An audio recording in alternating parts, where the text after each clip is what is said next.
السلام عليكم ورحمة الله وبركاته.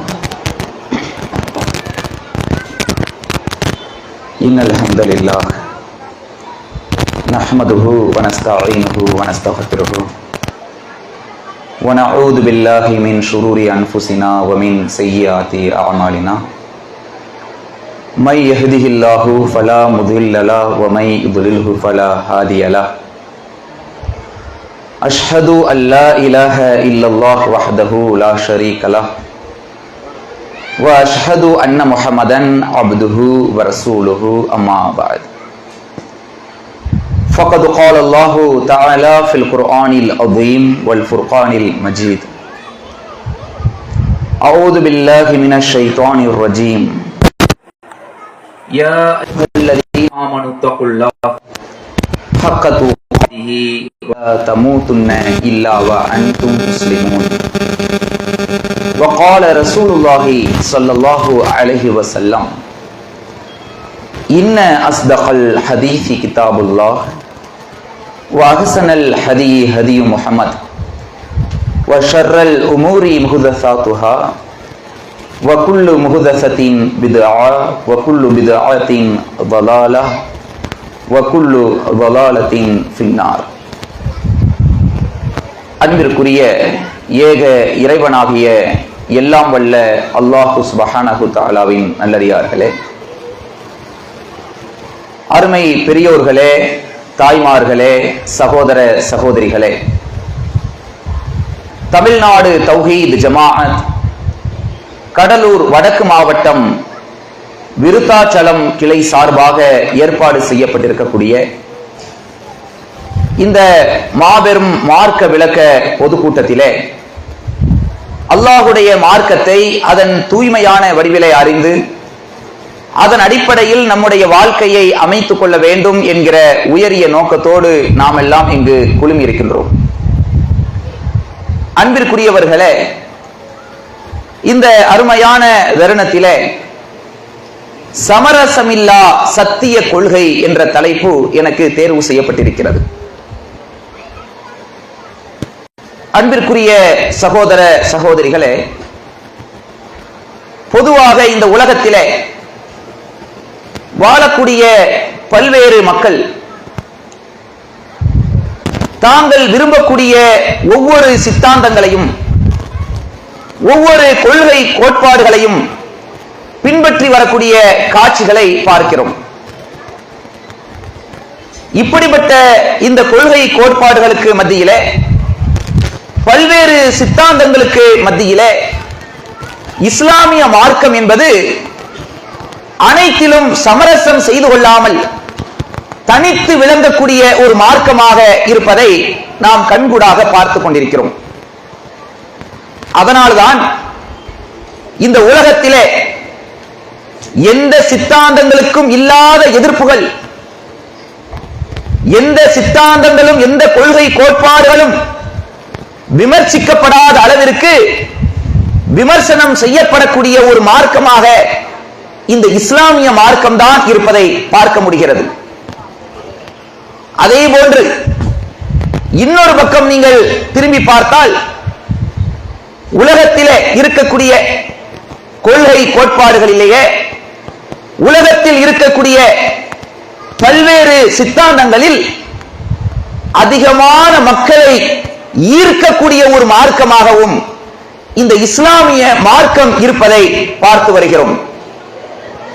இந்த இரண்டிற்கும் என்ன காரணம்? அதிகமாக எதிர்க்கப்படக்கூடிய மார்க்கம் என்று நீங்கள் தேடி பார்த்தால் இது இஸ்லாமாக தான் இருக்கிறது.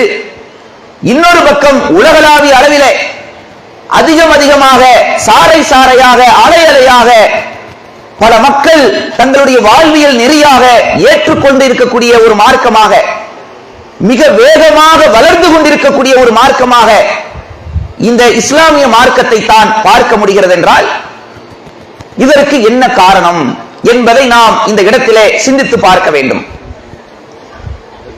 இந்த இரண்டிற்கும் அடிப்படையாக திகழ்வக்கூடிய காரணம் என்னவென்றால், இஸ்லாம் போதிக்கக்கூடிய அந்த அடிப்படை கொள்கை தான் முக்கியமான காரணமாக இருக்கிறது.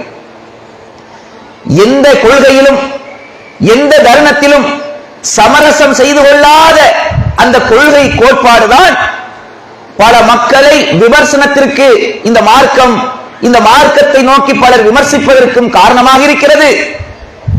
இந்த மார்க்கத்தை நோக்கி பல மக்கள் அலையலையாக ஈர்க்கப்படுவதற்கும் இதுதான் காரணமாக இருக்கிறது.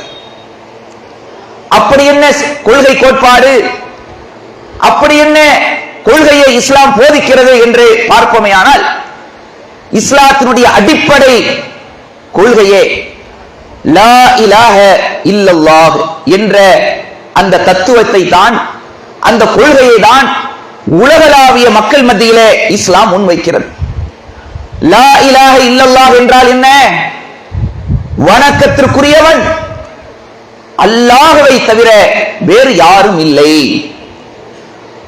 வணக்கத்திற்குரியவன், அகில உலகங்களையும் படைத்து பரிபாலிப்பவன் எவனோ அந்த ஒரு இறைவனை தவிர வேறு எவரும் இல்லை என்ற இந்த கொள்கையை தான் இஸ்லாமிய மார்க்கம் அடிப்படையாக மக்கள் மத்தியில் எடுத்து வைக்கிறது.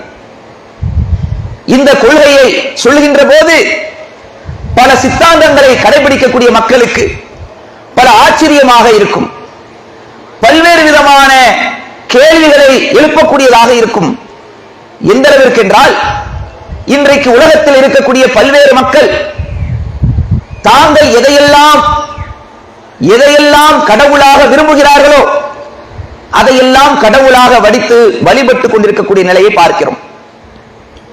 எந்த அளவிற்கு என்றால், கடவுள் என்று அவர்கள் மனதில் எதை அவர்கள் நினைத்துக் கொள்கிறார்களோ அது எல்லாமே இன்றைக்கு கடவுளாக தான் பார்க்கப்பட்டுக் கொண்டிருக்கிறது. உதாரணத்துக்கு சொல்வதாக இருந்தால், இந்த பகுதியிலே நம்முடைய தொப்புள் கொடி சகோதரர்களாக இருக்கக்கூடிய ஹிந்து கிறிஸ்தவ மக்கள் இருப்பார்கள். அவர்கள் நம்முடைய சகோதரர்கள் தான். ஆனால் அந்த மக்கள் கடைபிடிக்கக்கூடிய கொள்கை கோட்பாடுகளை எடுத்துக்கொள்வோம். கிறிஸ்தவர்களை எடுத்துக்கொண்டால் முக்கடவுள் கொள்கையை கடைபிடிப்பார்கள். அதே போன்று நம்முடைய இந்து சகோதரர்களை எடுத்துக்கொண்டால் பல தெய்வ கொள்கையை கடைபிடிப்பார்கள். எந்த அளவிற்கு என்றால், ஆக்குவதற்கு ஒரு கடவுள், அழிப்பதற்கு ஒரு கடவுள், காற்றை அனுப்புவதற்கு ஒரு கடவுள், மழையை தருவதற்கு ஒரு கடவுள் என்றெல்லாம் நம்பக்கூடிய மக்களும் இருக்கிறார்கள். இன்னும் சில மக்களை எடுத்துக்கொண்டால், எதை பார்க்கின்றோமோ, பார்த்து வியக்கின்றோமோ அது அனைத்தையுமே கடவுள் என்று சொல்லக்கூடியவர்களும் இருக்கிறார்கள். சூரியனை பார்த்து கடவுள் என்று சொல்லக்கூடியவர்கள் இருக்கிறார்கள். சந்திரனை பார்த்து கடவுள் என்று சொல்லக்கூடியவர்கள் இருக்கிறார்கள். நட்சத்திரங்களை பார்த்து அதற்கு கடவுள் சக்தி இருப்பதாக நம்பக்கூடியவர்கள் இருக்கிறார்கள். மரம் செடி கொடிகளை பார்த்து அதற்கு கடவுள் சக்தி இருப்பதாக நம்பக்கூடியவர்கள் இருக்கிறார்கள். பல்வேறு உயிரினங்களை பார்த்து இதற்கு கடவுள் சக்தி இருப்பதாக நம்பக்கூடியவர்கள் இருக்கிறார்கள். இது அல்லாமல் நம்மை போன்று வாழக்கூடிய மனிதர்களில் கூட பலருக்கு கடவுள் சக்தி இருப்பதாக நம்பக்கூடியவர்கள் இருக்கிறார்கள்.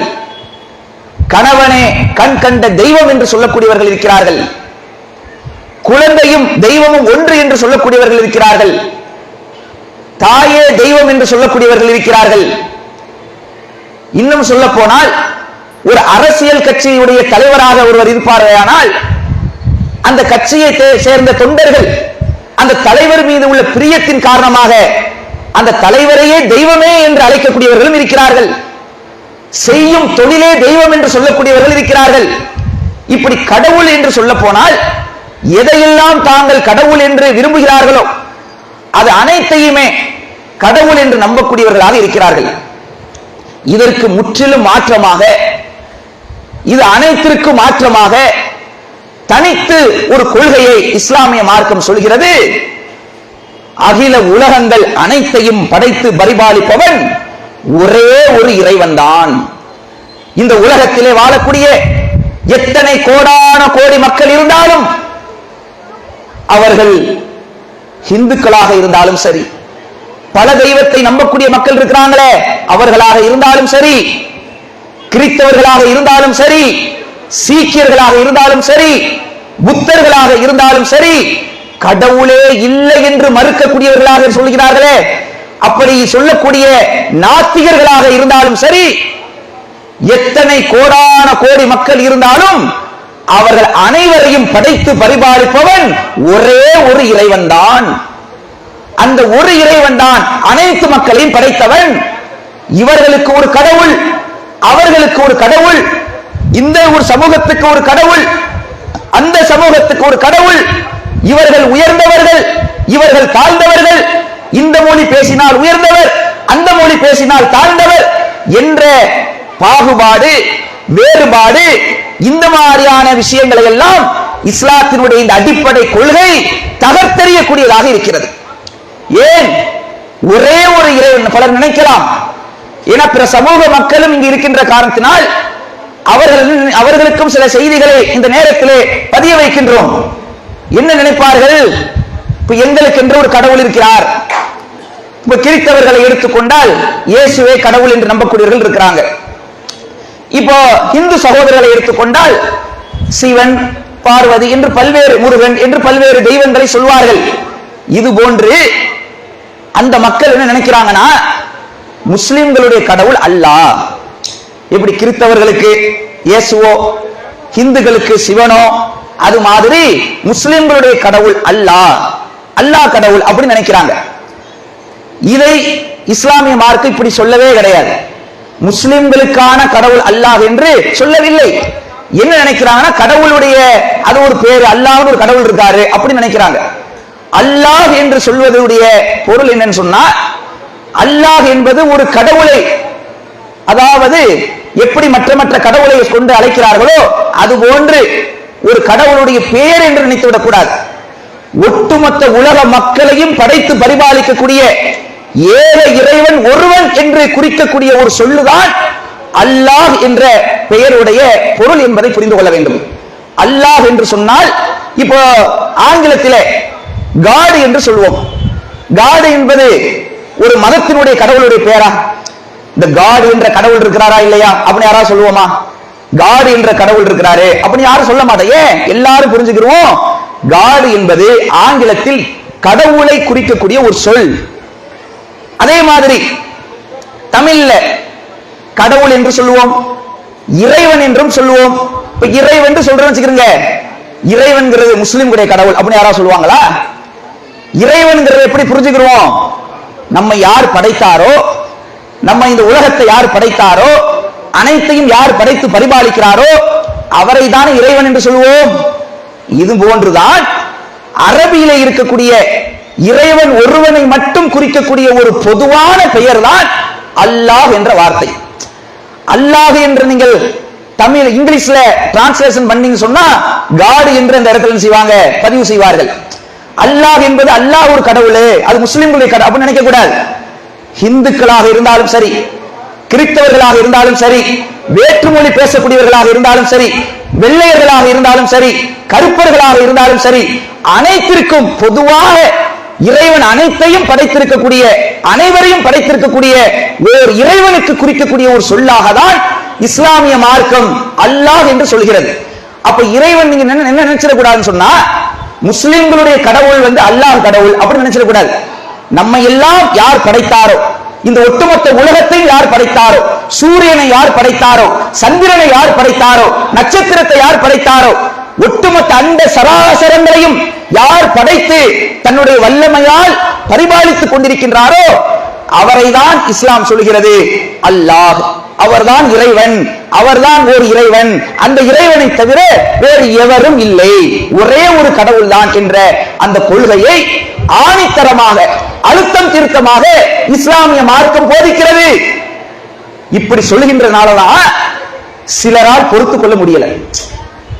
உலகளாவிய அளவில் எடுத்துக்கிறீங்க, இந்த கொள்கை பிரச்சாரத்தை செய்யும் போது ஒரு பக்கம் ஆதரவு அலை, ஒரு பக்கம் இதை சிந்திக்கிறார்கள்.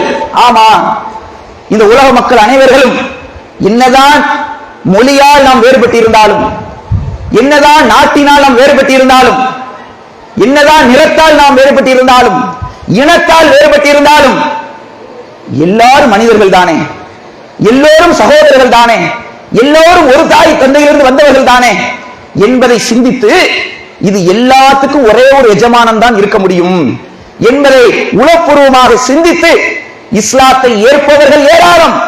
அதே போன்று சிலர் என்ன செய்கிறாங்கன்னு சொன்னா, இந்த தத்துவத்தை சரியாக புரிந்து கொள்ளாமல் இஸ்லாம் என்னமோ மற்ற மதங்களை எல்லாம் இழிவுபடுத்துது, மற்ற கடவுள்மார்களை எல்லாம் திட்டுது என்பது போன்று நினைத்துக் கொண்டு, இஸ்லாமிய சகோதரத்துவத்துக்கு எதிரான மார்க்கம் போன்று நினைத்துக் கொண்டு பலர் என்ன செய்யறாங்க, இஸ்லாத்தை எதிர்க்க ஆரம்பிக்கிறார்கள்.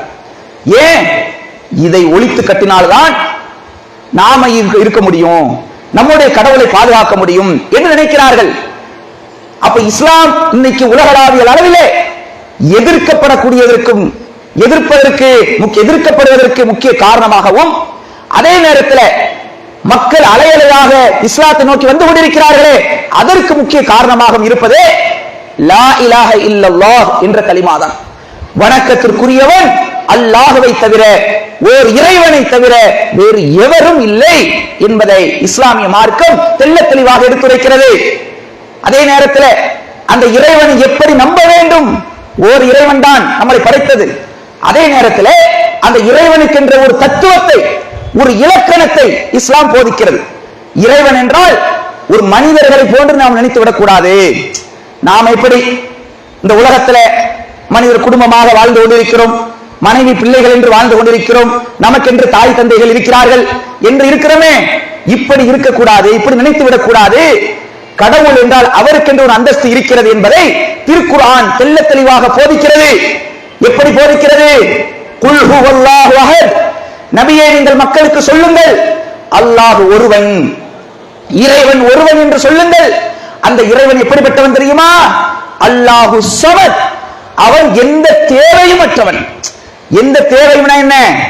இப்ப மனிதர்கள் இந்த உலகத்தில் வாழணும்னா பல்வேறு தேவைகள் நமக்கு தேவைப்படும், பல்வேறு தேவையுடையவர்களா நம்ம இருப்போம். உதாரணத்துக்கு இந்த உலகத்தில் நாம் வாழணும்னா நமக்கு என்ன தேவை? காற்று தேவை. முக்கியமா நாம் சுவாசிப்பதற்கு காற்று தேவை, அருந்துவதற்கு நீர் தேவை, சாப்பிடுவதற்கு உணவு தேவை. நாம் உற்சாகமாக செயல்பட வேண்டுமானால் குறிப்பிட்ட நேரம் ஓய்வு தேவை. 24 மணி நேரமும் நம்மளால் உழைச்சுக்கிட்டே இருக்க முடியுமா?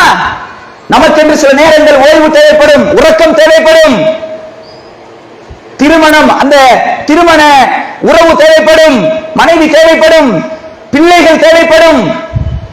இப்படி பல்வேறு தேவை உடையவர்களாக இருப்பதற்கு வீடு வாசல் தேவைப்படும், இருப்பிடம் தேவை என்று பல்வேறு தேவையுடையவர்களாக மனிதர்கள் இருக்கிறார்கள்.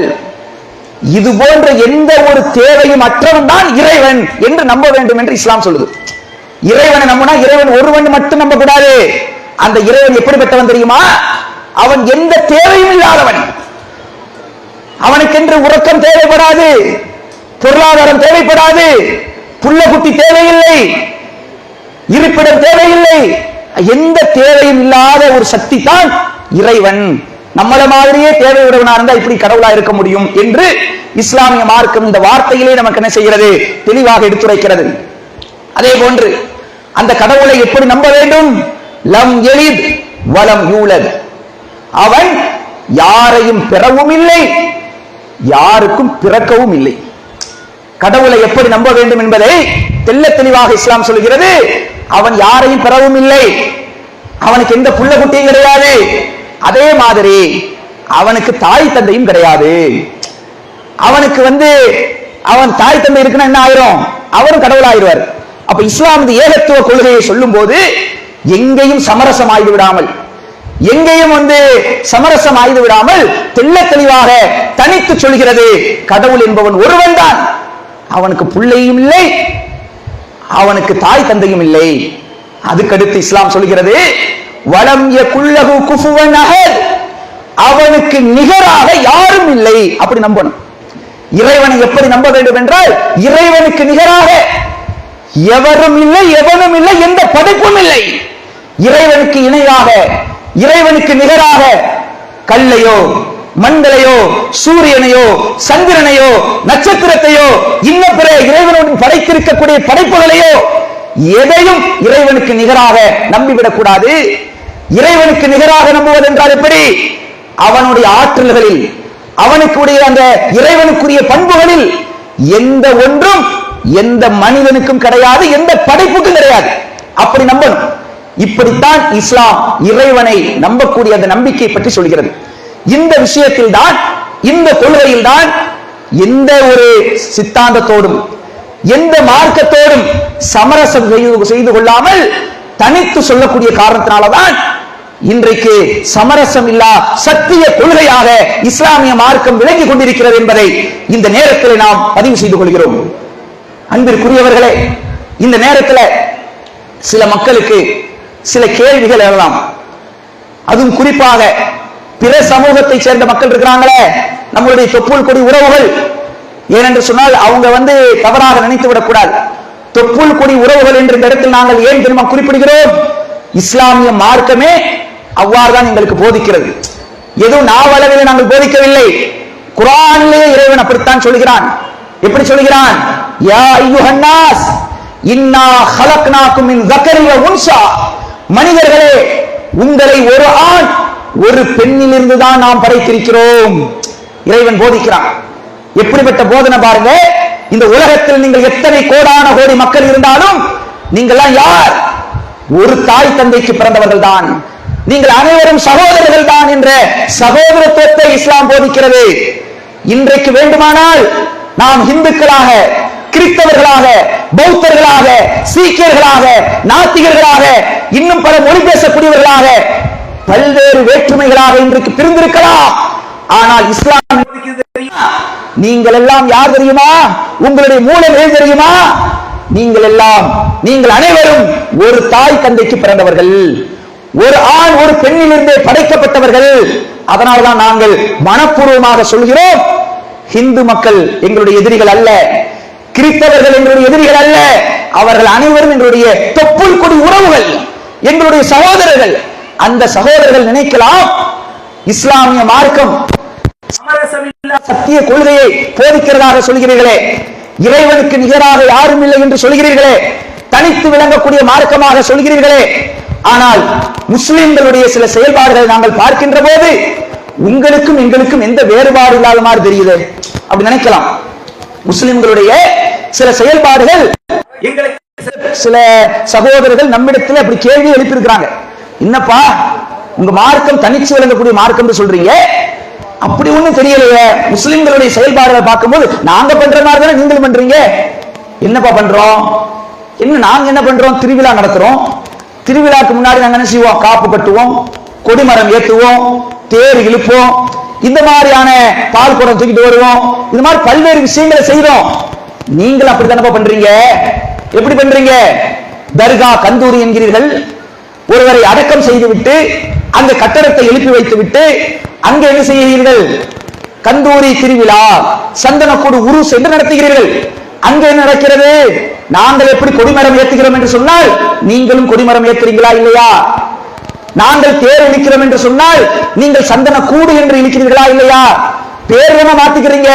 நாங்க தேர் என்று சொல்றோம், நீங்க கூடுன்னு சொல்றீங்க. நாங்களும் கொடிமரம் ஏற்றுறோம், நீங்களும் கொடிமரம் ஏற்றுறீங்க. நாங்க பால் குடம் தூக்கிட்டு வர்றோம், நீங்க என்ன செய்யறீங்க? சந்தன குடத்தை தூக்கிட்டு வர்றீங்க. ஒன்னும் டிஃபரெண்ட் ஒன்னும் தெரியலையே. நாங்க பாலாபிஷேகம் நடத்துறோம், நீங்க போய் என்ன செய்றீங்க? சமாதியில போய் சந்தனாபிஷேகம் நடத்துறீங்க. அதே மாதிரி உயிலாட்டம், மயிலாட்டம், கரகாட்டம், வான வேடிக்கைகள், ஆர்கெஸ்ட்ரா கச்சேரிகள் எல்லாமே நாங்க செய்யற மாதிரி தானே நீங்களும் செய்யறீங்க. உங்களுக்கும் எங்களுக்கும் என்னப்பா வேறுபாடு என்று கேட்கக்கூடிய எங்களுடைய தொப்புள் கொடி உறவுகளும் இருக்கிறார்கள். அன்பிற்குரியவர்களே, அவர்களுக்கு நாங்கள் சொல்லிக் கொள்கிறோம், இப்படியாக முஸ்லிம்கள் பல்வேறு ஊர்களிலே, பல்வேறு நகரங்களிலே இஸ்லாமியர்கள் எங்கெல்லாம் நிறைந்து வாழ்கிறார்களோ அங்கே இது போன்ற காரியங்களை நடத்துவது உண்மை, நாங்கள் மறுக்கவில்லை. ஆனால் இதற்கும் இஸ்லாத்திற்கும் சம்பந்தம் இருக்கிறதா என்று கேட்டால் இதற்கும் இஸ்லாத்திற்கும் கடுகளவு கூட சம்பந்தம் கிடையாது. ஏன்? இது போன்ற வழிபாடுகளை எல்லாம் எதிர்க்கக்கூடிய மார்க்கம் தான் இஸ்லாம் என்பதை இந்த நேரத்திலே நாங்கள் ஆணித்தரமாக சொல்கிறோம். ஏதோ நாங்கள் மேலோட்டமாக சொல்லவில்லை, ஏதோ மிகைப்படுத்தி சொல்லவில்லை, இல்லாததை சொல்லவில்லை.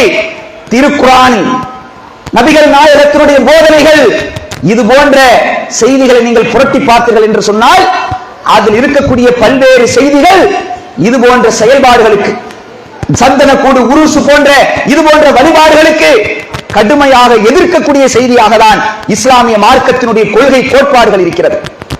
எந்த அளவுக்கு? இப்ப உதாரணத்துக்கு சொல்றதா இருந்தா, இங்க தர்கா அந்த கட்டடம் எழுப்பலாமா எழுப்பக்கூடாதா என்பது அடுத்து.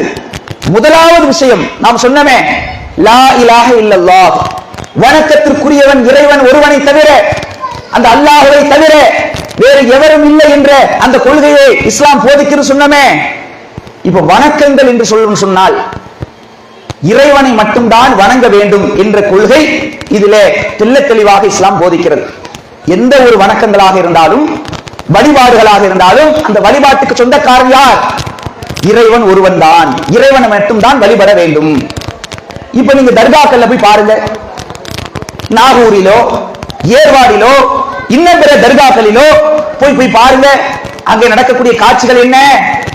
அங்கே ஒரு மனிதரை அடக்கம் செய்திருப்பார்கள். அந்த மனிதரிடத்தில் போய் சில முஸ்லிம்கள் இருகரம் ஏந்தி கையேந்துவார்கள். கையேந்தி என்ன கேட்பாங்க? அவுலியாவே, நீங்க எங்களுக்கு புள்ளையதாங்க.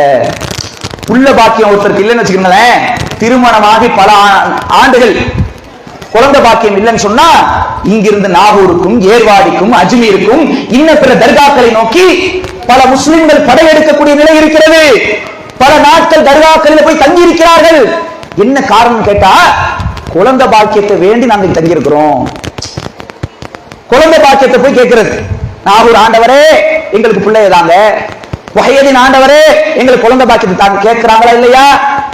எங்களுக்கு நோய் நிவாரணத்தை தாங்க, எங்களுக்கு செல்வத்தை தாங்க, எங்க கடன் பிரச்சனையை தீருங்க என்று பல்வேறு விதமான துன்பங்களை எல்லாம் சொல்லி அங்கே போய் கையேந்தி பிரார்த்தனை செய்யக்கூடிய நிலையை பார்க்கிறோம். ஆனால் நபிகள் நாயகம் ஸல்லல்லாஹு அலைஹி வஸல்லம் அவர்கள் போதிக்கிறார்கள், இறைவனுடைய தூதராக நாம் நம்பக்கூடிய இஸ்லாம் போதிக்கக்கூடிய அந்த இறை தூதர் நபிகள் நாயகம் ஸல்லல்லாஹு அலைஹி வஸல்லம் சொல்கிறார்கள், அத்துஆஉ ஹுவல் இபாதா, பிரார்த்தனை தான் வணக்கம். வணக்கங்களிலே சிறந்தது என்ன தெரியுமா? துஆ. நாம் கேட்கக்கூடிய இறைவன்கிட்ட கேட்கிறோமே, இறைவா எனக்கு உதவியை தா, எனக்கு பிள்ளையை தா, எனக்கு செல்வத்தை தா என்று கையேந்துகிறோமே, இது ஒரு இபாதத், இது ஒரு வணக்கம் என்று இஸ்லாமிய மார்க்கம் தெளிவாக போதிக்கிறது. வணக்கத்திற்குரியவன் இறைவன் ஒருவனை தவிர வேறு எவரும் இல்லை என்று ஒருவர் நம்பிக்கை கொண்டிருப்பாரையானால், அந்த வணக்கங்களுக்கு சொந்தக்காரன் இறைவனை தவிர வேறு எவரிடத்திலும் பிரார்த்தனையை, அந்த பிரார்த்தனை என்ற ஒரு விவாதத்தை மற்றவர்கள்ட்ட செய்யலாமா? கையேந்த மனம் வருமா? அப்படி கையேந்தினால் இறைவனுக்கு செய்யக்கூடிய வணக்கத்தை இறைவனுடைய படைப்புக்கு செலுத்தி விட்டார். இதைதான் இஸ்லாம் மிகப்பெரிய பாவமாக எடுத்துரைக்கிறது. இறைவனுக்கு நிகராக இறைவனுக்கு செய்த வேண்டிய வணக்கத்தையோ இறைவனுக்குரிய ஆற்றலையோ மற்ற படைப்புகளுக்கு இருப்பதாக ஒருவன் நம்பிவிட்டால், மற்ற படைப்புகளிடத்தில் அவன் செலுத்திவிட்டால், அதுதான் ஷிர்க் என்ற மிகப்பெரிய இணை வைப்பு பாவம். அல்லாஹ்வுக்கு இணையாக மற்ற படைப்புகளை வைத்து விட்டார் என்று இஸ்லாம் சொல்கிறது. அப்படி செய்த நிலையில் அவர் இறைவனிடத்திலே மன்னிப்பு தேடி திருந்தாமல் அதே நிலையிலே அவர் மரணித்து விட்டால், இறைவன் திருமறை குர்ஆனிலே குறிப்பிடுகிறான், இன்னல்லாஹ லா யக்ஃபிரு அன் யுஷ்ரக பிஹி, தனக்கு இணை கற்பிக்கப்படுவதை அல்லாஹ் மன்னிக்கவே மாட்டான். குர்ஆனில் போதிக்கிறான், தனக்கு இணையாக இறைவனுக்கு இணையாக மற்றவர்களை ஒருவன் இணை கற்பித்து விட்டான் சொன்னா, மற்ற பாவத்தை கூட தான் மன்னிச்சிருவான் அல்லாஹ் நாடினால். வயக்ஃபிரு மா தூன ஸாலிக லிமன் யஷா, அதற்கு கீழ்நிலை உள்ள பாவங்களை தான் நாடியவர்களுக்கு அல்லாஹ் மன்னிப்பான். ஆனால் ஒருவன் இணை வைத்த நிலையிலேயே திருந்தாமல், பாவ மன்னிப்பு கேட்காமல், அதை விட்டு விலகாமல் அதே நம்பிக்கையில் மரணித்து விட்டால் அவனை இறைவன் மன்னிக்கவே மாட்டான். மன்னிக்கவே மாட்டான் அர்த்தம், அவனுக்கு நிரந்தரமான நரகம் என்று திருக்குர்ஆனில் இறைவன் போதிக்கிறான். மை யுஷ்ரிகு பில்லாஹ் ஃபக்கத் ஹர்ரமல்லாஹு அலைஹில் ஜன்னah, யார் இறைவனுக்கு இணை கற்பிக்கின்றாரோ, யார் இறைவனுக்கு ஷிர்க் வைக்கின்றாரோ அவருக்கு சொர்க்கத்தை இறைவன் தடை செய்து விட்டான் என்று இஸ்லாம் போதிக்கிறது. அல்லாஹ்வுக்கு இணையாக மற்றவர்களிடத்தில் பிரார்த்தனை செய்கிறீங்களா, மற்றவர்களை வணங்குகிறீர்கள் என்று சொன்னால் அவர்களை பற்றி இறைவன் சொல்கிறான், அவர்களுக்கு இறைவன் சொர்க்கத்தையே ஹராமாக்கிட்டான். சொர்க்கத்துக்குள் நுழைய கூட முடியாது, சொர்க்கம் தடை செய்யப்பட்டு விட்டது. எப்படிப்பட்ட கடுமையான எச்சரிக்கையை இறைவன் போதிக்கிறான் பாருங்க. எவ்வளவு பெரிய எச்சரிக்கையை அல்லாஹ் விடுக்கின்றான். இந்த எச்சரிக்கை எல்லாம் புறந்தள்ளிவிட்டு இன்னைக்கு போய் சமாதிகள்ல போய் பிரார்த்தனை செய்யறாங்களே, இதை இறைவனுடைய வேதத்தை படித்திருக்கக்கூடிய எந்த ஒரு முஸ்லிம் ஏற்றுக்கொள்ள மாட்டான். இதை நாங்கள் எங்களுடைய சமுதாயத்து மக்கள் இந்த தவறை செய்தாலும் அதிலே நாங்கள் சமரசம் செய்து கொள்ள மாட்டோம். இது முஸ்லிம்கள் செய்கிறார்களே, பரவாயில்ல, நம்ம மக்களாச்ச என்று பாகுபாடு காட்ட மாட்டோம்.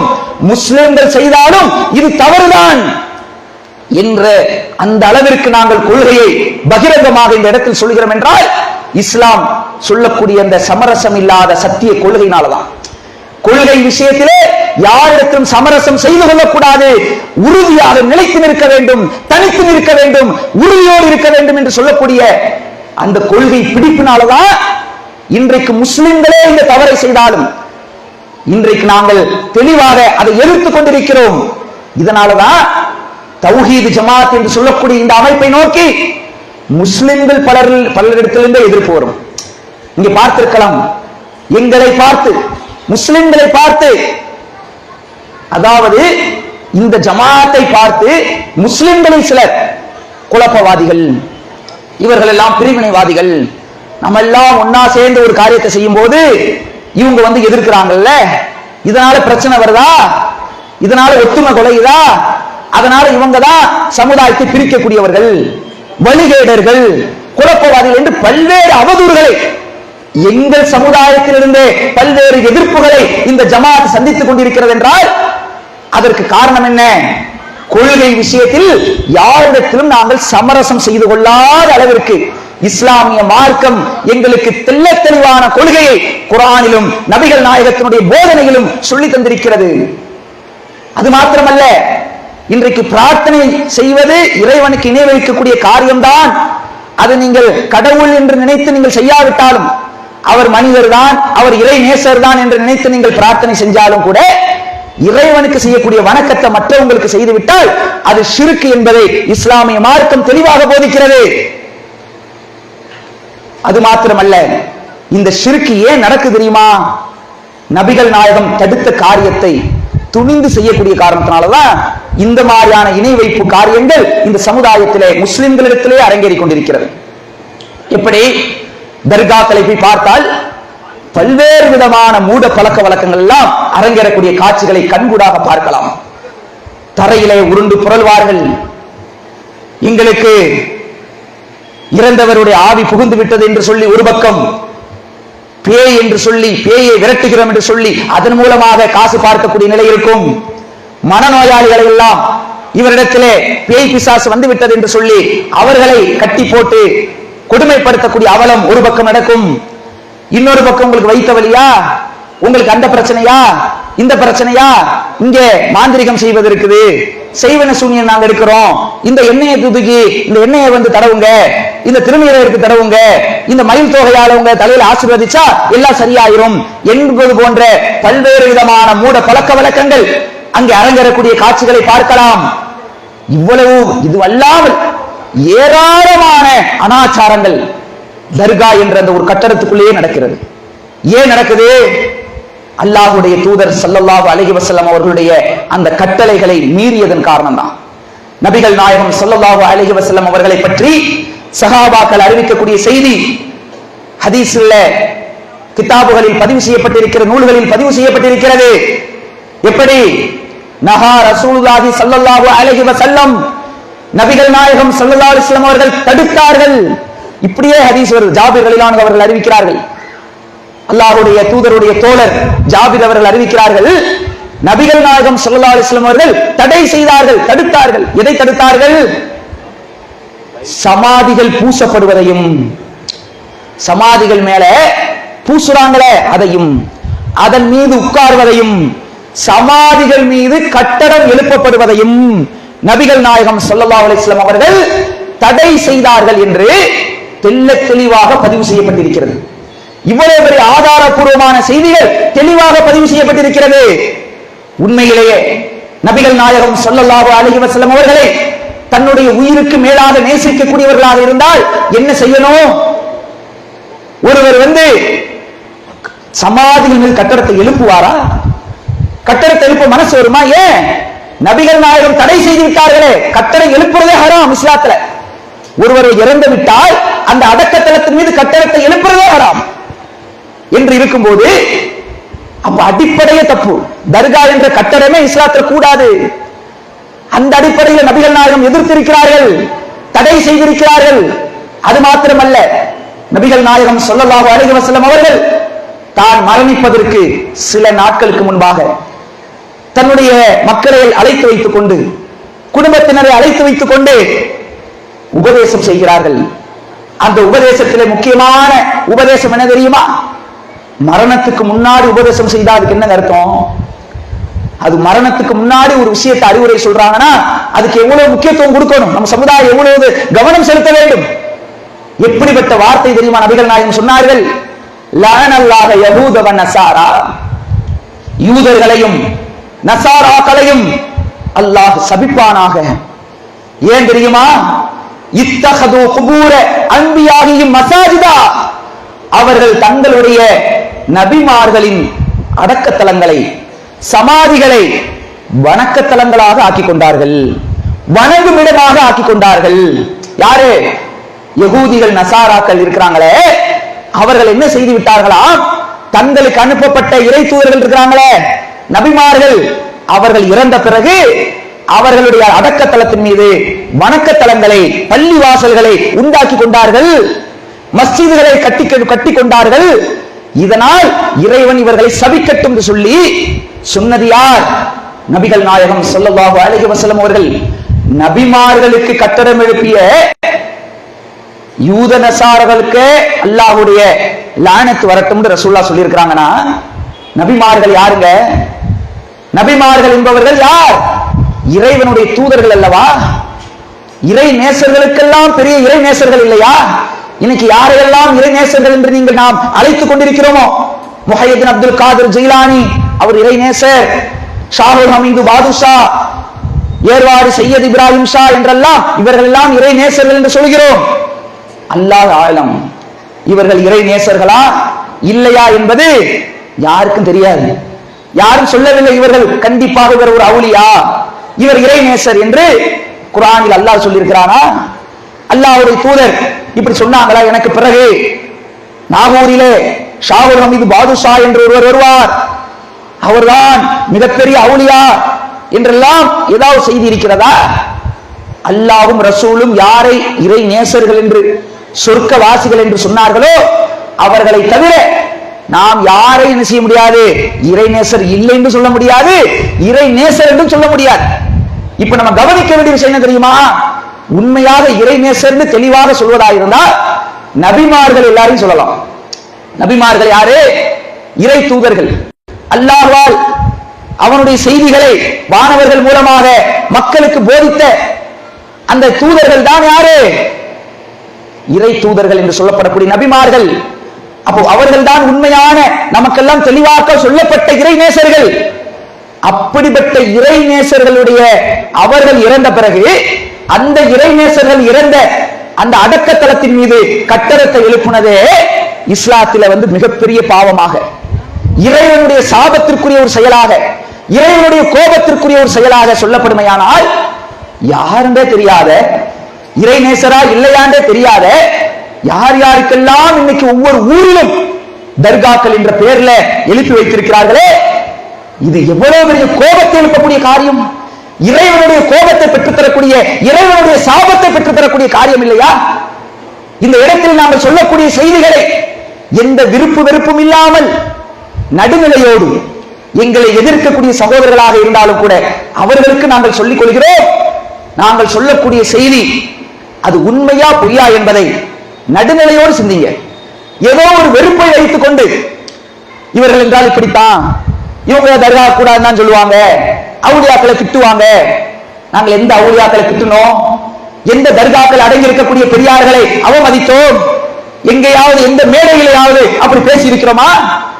எந்த சமுதாயத்து மக்களுடைய மனதை புண்படக்கூடிய வகையில் எங்கள் வார்த்தைகளை உபயோகித்து இருக்கிறோமா? ஆனால் மக்கள்கிட்ட எப்படி திசை திருப்புறாங்க? சில பேர் அப்படி மனசுல வச்சிருக்கிறாங்க, இவங்க எல்லாம் இப்படி அப்படின்னு. உண்மையில் நாங்கள் சொல்கிறோம், நாங்கள் பேசக்கூடிய இந்த செய்திகளை எந்த விருப்பு வெறுப்பும் இல்லாமல் நடுநிலையோடு நீங்கள் சிந்தித்து பார்த்தால் இது உண்மையா பொய்யா என்பதை தெள்ள தெளிவாக உணர்ந்து கொள்வீர்கள். எது சத்திய கொள்கை என்பதை தெளிவாக நீங்கள் புரிவீர்கள். ஆக அன்பிற்குரியவர்களே, உங்களிடத்தில் நாங்கள் அன்பான ஒரு கோரிக்கை வைக்கிறோம். அது முஸ்லிம்களாக இருந்தாலும் சரி, முஸ்லிம் அல்லாத இந்த கொள்கையை விட்டு அப்பாற்பட்டு இருக்கக்கூடிய எங்களுடைய தொப்புள் கொடி உறவுகளாக இருக்கக்கூடிய மக்களாக இருந்தாலும் சரி, நாங்கள் சொல்வதிலே உண்மை இருக்கிறதா இல்லையா என்பதை நடுநிலையோடு சிந்தியுங்கள் என்பதை இந்த நேரத்தில் நாங்கள் சொல்லிக் கொள்கிறோம். இஸ்லாத்தின் பெயரால் இன்றைக்கு எவ்வளவு பெரிய அனாச்சாரம் அரங்கேறிக் கொண்டிருக்கிறது. நபிகள் நாயகத்தினுடைய போதனையை சிந்திக்கக்கூடிய ஒருவர் முதல்ல தர்கா என்ற கட்டடத்தை கட்ட முடியுமா? மனசு வருமா? ஏன் கட்டி எழுப்புகிறார்கள்? ஒரு இறை நேசர்களாக இருக்கக்கூடிய நபிமார்களுக்கு கட்டியதற்கே நபிகள் நாயகம் சாபத்தை வேண்டியிருக்கிறாங்கன்னா இவ்வளவு பெரிய ஒரு அபத்தங்கள் நிறைவேற்றிக் கொண்டிருக்கிறது. இன்னும் சொன்னார்கள் நபிகள் நாயகம், நான் சொல்லக்கூடிய செய்திகள் எல்லாம் ஏதோ போற போக்கில் சொல்லக்கூடிய செய்தி அல்ல, எல்லாமே ஆதாரபூர்வமாக ஹதீஸ் கிதாபுகளில் நூல்களில் பதிவு செய்யப்பட்டிருக்கக்கூடிய சஹீஹுல் புகாரி போன்ற அனைத்து முஸ்லிம்களாலும் போற்றப்படக்கூடிய நூல்களில் இருந்து அதில் உள்ள செய்திகளை எடுத்து பேசுகிறேன். நபிகள் நாயகம் ஸல்லல்லாஹு அலைஹி வஸல்லம் அவர்கள் சொன்னார்கள், இதா மாத ரஜுலு சாலிஹுன் பனு அலா கப்ரிஹி மஸ்ஜிதா. அவர்களின் நல்ல மனிதர்கள் மரணித்து விட்டால் அந்த மக்கள்ல யாரெல்லாம் அந்த யகூதிகளாக நசாராக்களாக அல்லாஹ்வுக்கு இணை கற்பிக்கக்கூடிய காரியங்கள் செய்து கொண்டிருக்கிறாங்களே, அந்த மக்கள்ல யாரேனும் நல்ல மனிதர்கள் இறந்து விட்டால் பனு அலா கப்ரிஹி மஸ்ஜித், அவர்களுடைய அடக்கத்தலத்தின் மீது கட்டடத்தை எழுப்பிக் கொள்வார்கள். கட்டடத்தை எழுப்பிக் கொள்வாங்களாம். யாருடைய அடக்கத்தலத்துல? நபிமார்களுடைய கபர் மீது மட்டுமல்ல, ஒரு மனிதர் ஒரு சமுதாயத்துல ஒருத்தர் நல்லவரா பார்க்கப்படுறாங்க வச்சுங்களேன், அவங்களுக்கு மட்டும் அந்த கபருடைய டிசைன் வேற மாதிரி இருக்கும். அவங்களுக்கு மட்டும் கட்டி என்ன செய்வாங்க? பூசி அதன் மீது என்ன செய்வாங்க? கட்டடத்தை எழுப்புவார்கள். இது நாம சொல்லல, அல்லாஹ்வுடைய தூதர் ஸல்லல்லாஹு அலைஹி வஸல்லம் காலத்துக்கு முன்னாடி இந்த சம்பவங்கள் எல்லாம் அரங்கேறி இருக்கிறது. அதனாலதான் நபிகள் நாயகம் ஸல்லல்லாஹு அலைஹி வஸல்லம் இதை குறித்து எச்சரிக்கிறாங்க. சொல்லிட்டு விட்டு சொன்னார்கள், உலாயிக ஷிராருல் ஹல்கி இந்தல்லாஹி யௌமல் கியாமா, இவர்கள்தான் இறைவனுடைய படைப்புகளில் அந்த மறுமை நாள் இருக்கிறதே, கியாமத் நாள், அந்த இறுதி நாள், அந்த மறுமை நாளில் இறைவன் படைத்த படைப்புகளிலேயே மிகவும் மோசமானவர்கள். இறைவனுடைய படைப்புகளில் மிக மோசமானவர்கள் யார்? நல்ல மனிதர்கள் என்று தெரிந்துவிட்டால் அவர்களுக்கு மட்டும் தனி கட்டட கபரை அந்த சமாதின் மீது கட்டடத்தை எழுப்புறாங்களே, இவர்கள் தான் நாளைக்கு மறுமை நாளிலே இறைவன் படைத்த படைப்புகளிலே மிக மோசமானவர்களாக இருப்பார்கள் என்று நாங்க சொல்லலங்க, தௌஹீத் ஜமாத் சொல்லல, அல்லாஹ்வுடைய தூதர் நபிகள் நாயகம் ஸல்லல்லாஹு அலைஹி வஸல்லம் அவங்க சொல்றாங்கன்னு சொன்னா இந்த செய்தி நாங்களா இட்டு கட்டினதா? எடுத்து பாருங்க, சஹீஹுல் புகாரியை புரட்டி பாருங்க, இந்த செய்தி இருக்குதா இல்லையா? இந்த மாதிரி ஒரு செயலை இன்னைக்கு துணிந்து செய்யறமே, சிந்தித்து பார்க்கணும். உண்மையில் இறைவனுக்கு பயந்தவர்களாக இருந்தா என்ன பார்க்கணும்? ஆக இது இஸ்லாத்தில் இல்லையே, நபிகள் நாயகம் எதிர்த்து இருக்கிறாங்களே, தடுத்து இருக்கிறாங்களே. எத்தனை காலம் நாம் சிறு வயதிலிருந்து செய்த ஒரு காரியமாக இருந்தாலும் இன்றிலிருந்து இறைவனுக்கு தௌபா செய்து மன்னிப்பு கேட்டு அதை விட்டு நான் விலகி விடுவேன் என்று முடிவெடுக்கிறாரே, அவர் தானப்பா இறையச்சவாதி, அவர் தானப்பா சத்திய கொள்கையின் பக்கம் விரையக்கூடியவராக இருப்பார். அப்ப இதைதான் நாங்கள் சிந்திக்க சொல்கிறோம். நாங்கள் சொல்வது நாங்களாக புதுசாக கையில மைடியில போட்டு உருவாக்கின சரக்கு அல்ல. நீங்கள் புரட்டி பாருங்கள். பல மக்கள் என்ன செய்யறாங்கன்னா, சில பேர்களை நம்புறாங்க, இவங்க எல்லாம் பெரிய மத குருமார்கள், இவங்க பெரிய ஆலிம் என்று சிலர் நம்பி அவர்கள் தன்னுடைய வருமானத்திற்காக இந்த மக்களுடைய நம்பிக்கையை பயன்படுத்தி தௌஹீத் ஜமாத்தினரை பற்றி தப்பும் தவறுமாக பொய்யை இட்டுக்கட்டி சொல்லும் போது அந்த மக்கள் என்ன செய்யக்கூடியவர்களா இருக்காங்க? மேம்போக்க நம்பக்கூடியவர்களா இருக்கிறாங்க. சில எல்லாம் இன்னைக்கு ஓரளவுக்கு அல்லாஹ்வுடைய இறைவனுடைய கிருபையினால் விளங்கி வரக்கூடிய பல மக்கள் இருக்கிறார்கள். சிந்திக்க மக்கள் ஆரம்பித்து விட்டார்கள். இன்றைக்கு ஏகத்துவ பிரச்சாரம் பல முஸ்லிம்கள் மட்டுமல்லாமல் ஒட்டுமொத்த சமுதாயத்தினுடைய சிந்தனைகளையும் கிளறிவிட்டிருக்கிறது. குர்ஆன் ஹதீஸின் பக்கம், இறைவனுடைய தூதருடைய போதனையின் பக்கம் மக்கள் அலையலையாக வர துவங்கிவிட்டார்கள். இந்த நிலையிலே இன்னும் சில மக்கள் என்ன செய்யறாங்க? அதை பிடிவாதமாக பிடித்துக் கொண்டிருப்பவர்களும் இருக்கிறாங்க. மக்கள் அதை விட்டு ஒதுங்கினா கூட சில அதை நிர்வகிக்கக்கூடியவர்கள், அதன் மூலமாக வருமானம் பார்க்கக்கூடியவர்கள் அதற்காக என்ன செய்யறாங்க, பல்வேறு பொருளாதாரத்தை செலவு செய்து. நீங்க கூடாதுங்கிறீங்களா, நீங்க இதை எதிர்க்கிறீங்களா, தௌஹீத் ஜமாத் இது கூடாதுன்னு சொல்லுதா, அதுக்காகவே நாங்க செய்வோம். நீ சந்தன கூடு கூடாதுங்கிறியா, நாம பாரு இந்த வருஷம் எப்படி சந்தன கூடு உருசை பிரம்மாண்டமா செய்யறோம் பாருங்க, எப்படி இந்த தர்காக்களை எவ்வளவு அலங்காரம் செய்யறோம் பாருங்க, எப்படி சீரியல் லைட் போட்டு எவ்வளவு பெரிய பிரகாசமாக்குறோம் பாருங்க, இன்னும் பிரம்மாண்டமாக கட்டடத்தை எழுப்புறோம் பாருங்கன்னு சொல்லி போட்டியும் பொறாமையின் காரணமாக இன்றைக்கு பல்வேறு நபர்கள் பிடிவாதத்திற்காக செய்து கொண்டிருக்கிறார்கள். அவர்களை பார்த்து நாங்கள் கவலைப்படுகிறோம். அவர்கள் செய்வதனால் எங்களுக்கு இது பாதிப்பு இருக்குதா, எங்களுக்கு இது வருமானம் குறைந்து விட்டதா, இதனால உலகத்திலேயே மறுமையிலே எங்களுக்கு பாதிப்பா? பாதிப்பு யாருக்கு? நீங்க சொன்னதுக்காக நாங்க அப்படியே செய்வோம் பிடிவாதமா செய்யறாங்களே, செய்வதனால் யாருக்கு பாதிப்பு? யார் இந்த காரியத்தை தீமையை நோக்கி இணை கற்பிக்கக்கூடிய இந்த செயலை நோக்கி அதுல போய் மூழ்கி திளைத்துக் கொண்டிருக்கிறார்களோ அவர்களுடைய மறுமை வாழ்க்கை பாழாகி போய்விடுமே என்ற அந்த கவலை தான் எங்களுக்கு இருக்கிறது. அவர்களை பார்த்து பரிதாபப்படுகிறோம். அன்பிற்குரியவர்களே, இந்த மார்க்கம் என்பது உங்களுடைய மார்க்கமோ எங்களுடைய மார்க்கமோ அல்ல. இந்த மார்க்கத்துக்கு இந்த உலகத்தில் யாரும் சொந்தக்காரர் அல்ல. போட்டி போடுவதற்கு, பொறாமை பிடிப்பதற்கு இது யாருடைய மார்க்கம்? இது நீயா நானான்னு பேசுற விஷயமா? இது உலகத்தில் போட்டி போடுற அரசியல் கொள்கையா? இது இறைவனுடைய கொள்கை இல்லையா? யார் இறைவன் சொன்ன கொள்கையின் பக்கம் உறுதியாக இருக்கிறார்களோ அவர்களுக்கு தனப்ப மறுமை வெற்றி. இந்த உலகத்தில் நாம எல்லாம் நிலையா நிற்க முடியுமா? எவ்வளவு பெரிய தலைவராக இருந்தாலும், எவ்வளவு பெரிய பதவியில இருந்தாலும், எவ்வளவு பெரிய பொருளாதாரத்தை நாம் செலவழித்தாலும் இறைவன் ஒரு நரம்பை பிடிச்சிருக்கிறான முடிஞ்சு போச்சு. இன்னைக்கு உயிரோடு இருக்கக்கூடிய நாம் அடுத்த 24 மணி நேரத்தில் உயிரோடு இருப்போம் என்று சொல்ல முடியுமா? நாளைக்கு இதே நேரத்தில் உயிரோடு இருப்போம் இங்கு இருக்கக்கூடிய யாராவது உறுதியிட்டு சொல்ல முடியுமா? இப்படிப்பட்ட அற்பத்திலும் அற்பமான ஒரு வாழ்க்கை வாழ்ந்து கொண்டிருக்கக்கூடிய நம்மிடத்திலே எதற்கு போட்டி, எதற்கு ஈகோ, எதற்கு இந்த பொறாமைகள்? சிந்திக்க வேண்டாமா? அப்ப இந்த ஒட்டுமொத்த மக்களுக்கு நாங்கள் இந்த நேரத்தில் உளப்பூர்வமாக அன்பான ஒரு கோரிக்கையை வைக்கிறோம். நீங்கள் நடுநிலையோடு சிந்தித்து பார்த்தீர்கள் என்றால் குர்ஆன் வசனம் நாங்கள் சொல்றதை நீங்க கேட்க தேவையில்லை, நாங்கள் சொல்றதுல இருக்குதான் பாருங்க. குர்ஆனில் அல்லாஹ் சொல்றானா, அல்லாஹ்வுடைய தூதர் அப்படித்தான் சொல்லி இருக்கிறாங்களே பாருங்க. தெல்ல தெளிவாக நீங்கள் உணர்ந்து கொள்வீர்கள். திருமறை குர்ஆன் இறைவன் சொல்கிறான், யார் வெற்றியாளர்கள்? சில பேர் நினைக்கிறாங்க, என்னப்பா இது முஸ்லிம்களே சில பேர் தௌஹீத் ஜமாத் சொல்றது சரியா இல்ல எங்களுடைய ஆலிம்கள் சொல்றது சரியா, ஒரே இவங்க சொல்றது சரி மாதிரி இருக்குதா, அவங்க சொல்றது சரி மாதிரி இருக்கு, ஒரே குழப்பமா இருக்கப்பா, இப்படி சொல்லக்கூடியவர்களும் சிலர் இருக்கிறாங்க. அவர்களுக்கும் நாங்கள் சொல்கிறோம், இஸ்லாத்தினுடைய கொள்கை இருக்குதே குழப்பமான கொள்கை அல்ல, குழம்பி போகக்கூடிய அளவுக்குள்ள கொள்கை அல்ல. தெல்ல தெளிவான ஒரு நீரோடை, தெல்ல தெளிவான பளிச்சுன்னு தெரியக்கூடிய ஒரு அழகிய மார்க்கம் தான் இஸ்லாத்தினுடைய கொள்கை. எந்த அளவிற்கு என்றால் நபிகள் நாயகம் ஸல்லல்லாஹு அலைஹி வஸல்லம் சொல்றாங்க, உங்களை வெள்ளை வெளியேற என்ற மார்க்கத்தில் விட்டு சென்றிருக்கிறேன். அந்த மார்க்கம் இருக்கிறதே அதனுடைய இரவு கூட பகலை போன்றது. இரவுனா என்ன ஆகும்? அப்படியே தடுமாற்றம் வருமா இல்லையா? அப்படிப்பட்ட தடுமாற்றமான ஒரு சூழல்ல கூட இஸ்லாத்தினுடைய கொள்கை பளிச்சுன்னு தெரியும். அப்படிப்பட்ட அந்த கொள்கையை நீங்கள் படித்து பாருங்கள், குர்ஆனை புரட்டி பாருங்கள், நபிகள் நாயகத்தினுடைய போதனைகளை புரட்டி பாருங்கள். எது சத்திய கொள்கை என்பதை தெல்ல தெளிவாக உணர்வீர்கள் என்பதை தான் இந்த நேரத்தில் நாங்கள் மக்கள் மத்தியிலே சொல்லிக் கொள்வது.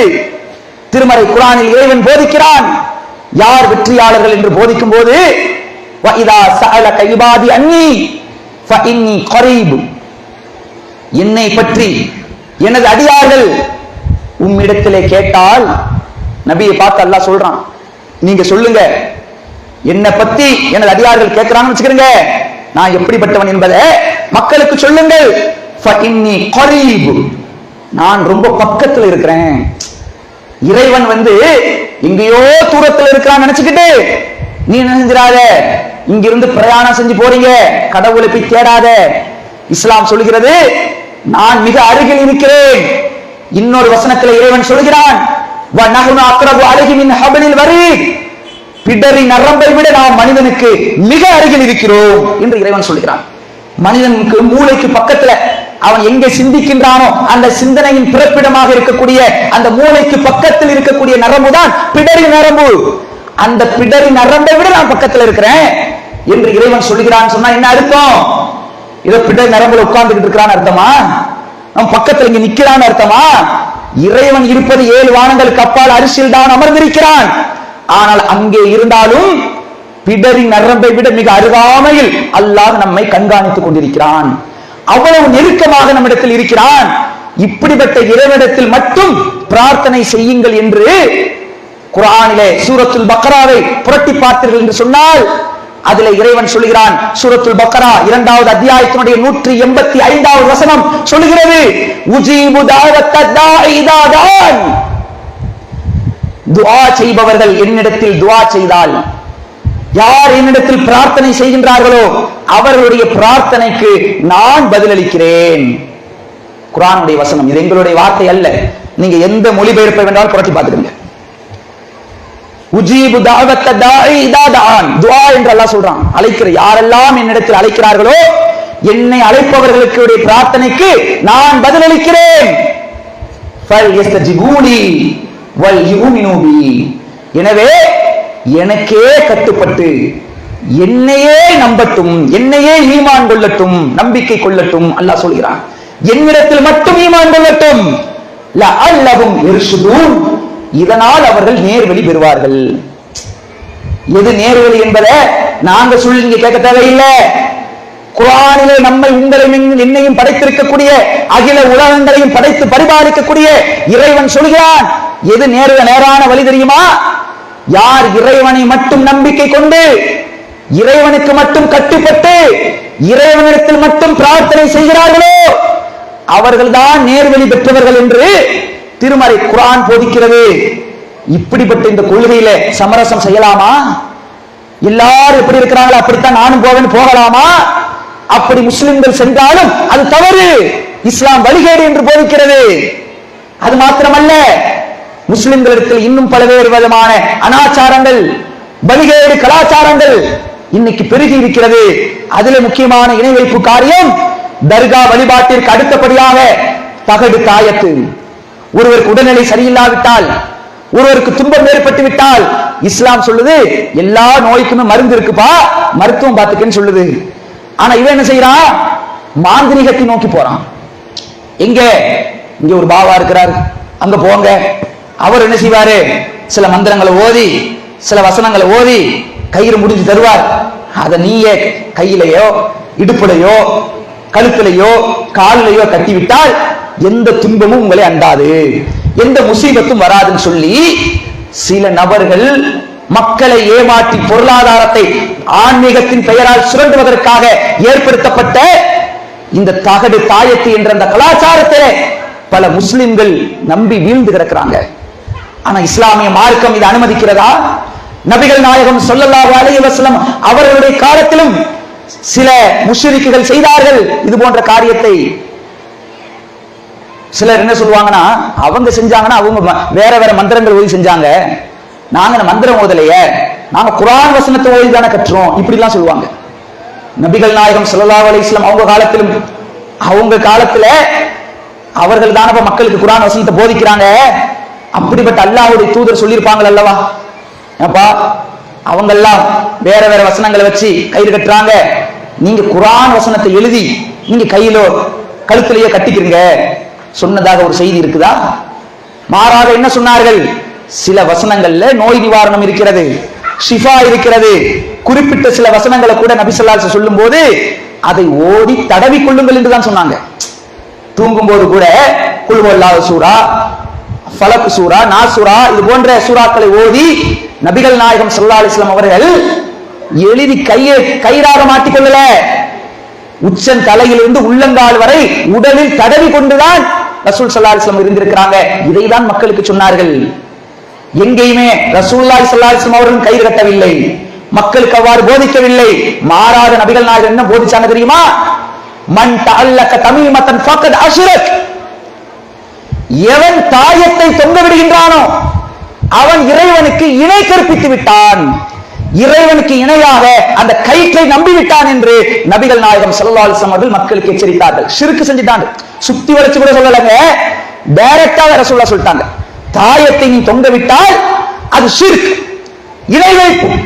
இணை வைத்து விட்டால் நிலை, அந்த தாயத்தை அணிந்த நிலையிலே ஒருவன் மரணித்து விட்டால் அவன் இணை வைத்த நிலையில் மரணிக்கிறான், அவன் நிரந்தர நரகத்திற்குரியவனால் ஆகிவிடுகிறான் என்ற ஒரு எச்சரிக்கையை நபிகள் நாயகம் ஸல்லல்லாஹு அலைஹி வஸல்லம் அவங்க செஞ்சிருக்கிறாங்கன்னு சொன்னா, முஸ்லிம் சமுதாயம் இதை நோக்கி நகரலாமா? இதை நோக்கி காலெடுத்து வைக்கலாமா? சிந்தித்து பார்க்க வேண்டும். இன்றைக்கு முஸ்லிம்களுடைய பல வீடுகளின் வாசல்கள்ல போய் பார்த்தீங்கன்னா தகடுகள் மாட்டி வைக்கப்பட்டிருக்கும், தேங்காய்கள் தொங்கும். சில மக்களுடைய வீடுகளில் பார்த்தா பச்சை துணியை கட்டி தேங்காய் தொங்கப்பட்டிருப்பாங்க, சில படிகார கற்கள் தொங்கப்பட்டிருக்கும், சில எலுமிச்சை பழங்கள் தொங்கவிடப்பட்டிருக்கும்.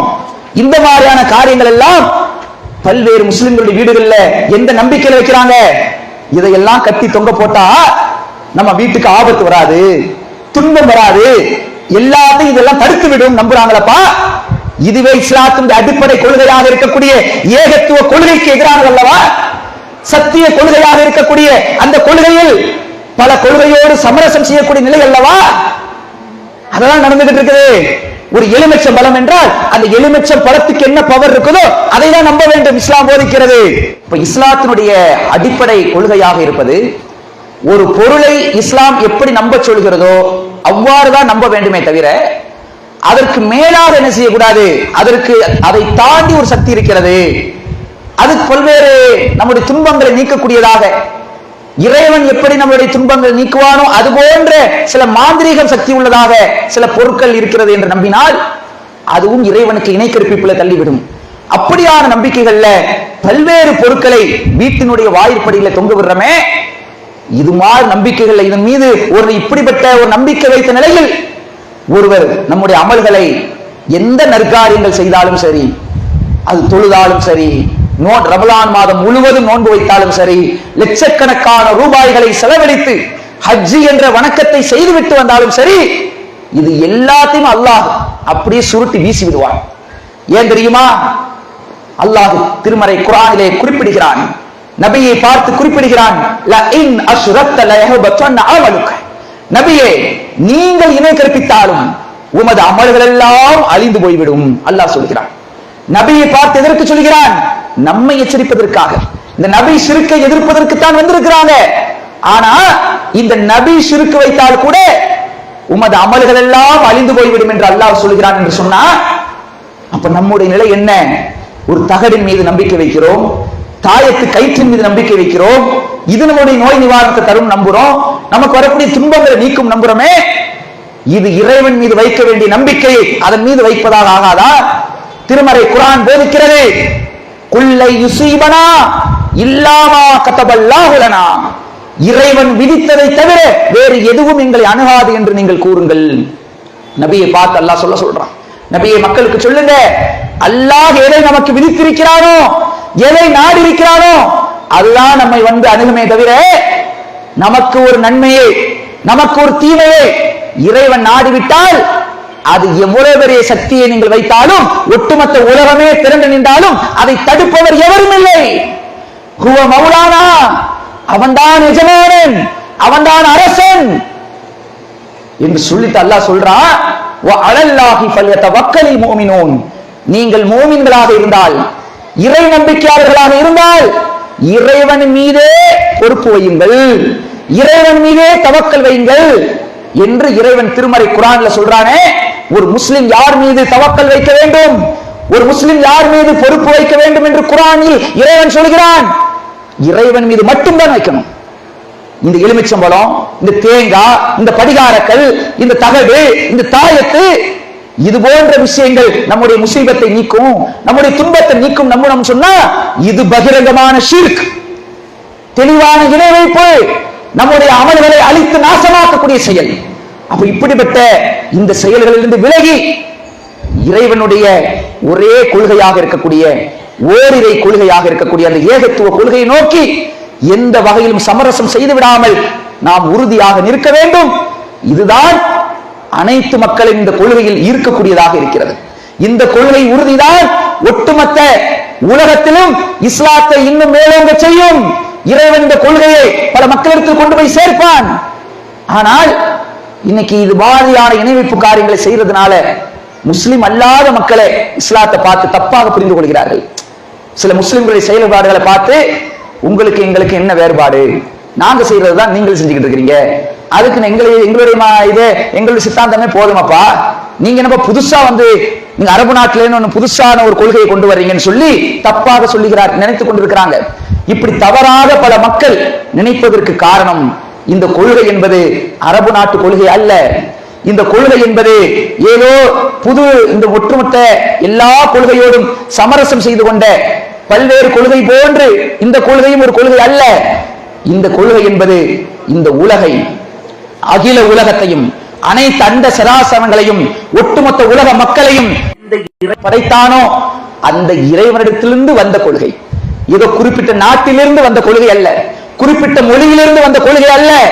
இது ஓர் இறைவனுடைய கொள்கை, ஒட்டுமொத்த உலக மக்களின் படைத்த ரப்புல் ஆலமீனுடைய கொள்கை.